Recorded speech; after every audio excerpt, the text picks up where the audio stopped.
50 araw na lang po bago dumating ang ating mahal na Santo Papa. Kaya naman puspusan na ang paghahanda upang masiguro ang kanyang kaligtasan. Binuo na nga ang Task Force Phantom na may 30 elite personnel mula PNP at MMDA. At ilan po sa elite team na mangunguna, nako, kababaihan. Mula sa MMDA Metro Base, may report ang kasama nating si Ivan Mayrina. Ivan. Rhea, nagpapatuloy nga itong official activation ng Task Force Phantom. Sila po yung nabigyan ng malaking responsibilidad at masasabi nating pribilehyo na rin na magbibigay seguridad kay Pope Francis sa kanyang pagbisita rito sa Pilipinas sa darating na Enero. Itong kinatatayong Korea, ito yung magiging pwesto na ng Pope Mobile. Ang magiging formation nila, more or less ganito na. Sa kada alis ang Santo Papa, ito papalibutan ng kanilang mga motorsiklo at sila magsisilbing escort at security ng ating Santo Papa. At tulad nga na nabanggit mo, Rhea, hindi lamang puro kalalakihan ang miyembro ng Task Force Phantom. Sa katunayan, meron tayong 5 miyembro na mga kababaihan na sumailalim sa parehong intensive training para sa misyon na napakahalaga sa darating na Enero. Isa po sa mga team leaders ng Task Force Phantom ay si Traffic Constable Weng Capistrano. Magandang umaga po sa inyo. Good morning po. Ma'am, hindi naman daw bago si Ma'am Weng sa pagmamotor, sa pag-escort. Pero ito ho, medyo ibang level ng pagka-VIP ho yung i-escort natin. Anong pakiramdam, ma'am?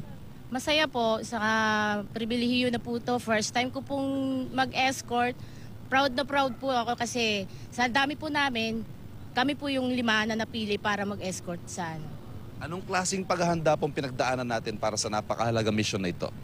Sir, yung pag-ano po, sa pag-ano ng motor, kailangan lagi po tayong handa sa anumang magiging balakid sa dadaanan. Saka yung security po ng kailangan po naming paghahandaan, security na magiging VIP po namin. Yung malaking mission nga ho ito, nabanggit natin, wala bang pressure sa inyo? Hindi ba kayo medyo may konting kaba?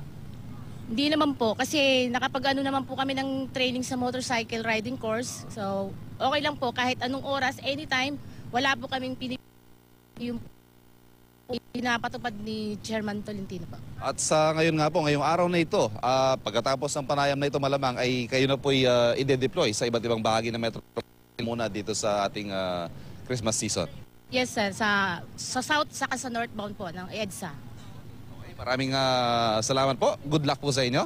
Maraming salamat. Thank you. At yan po si Ms. Weng Capistrano, isa sa mga traffic constables sa magbabantay at mag-escort sa Santo Papa sa kanyang pagbisita sa darating na Enero. Maliban po sa misyon ng pagbabantay sa ating Santo Papa, may ibang mga mahalagang misyon din na nakaatang sa Task Force Phantom. Kabilang nga po dyan sa ngayon ay ang pagpapanatili ng maayos na daloy ng trapiko ng Christmas season at narin din po ang Apex Summit sa darating din na taong ito. At yan po ang latest mula dito sa MMDA Metro Base. Balik mula sa iyo, Rhea. Maraming salamat, Ivan Mayrina.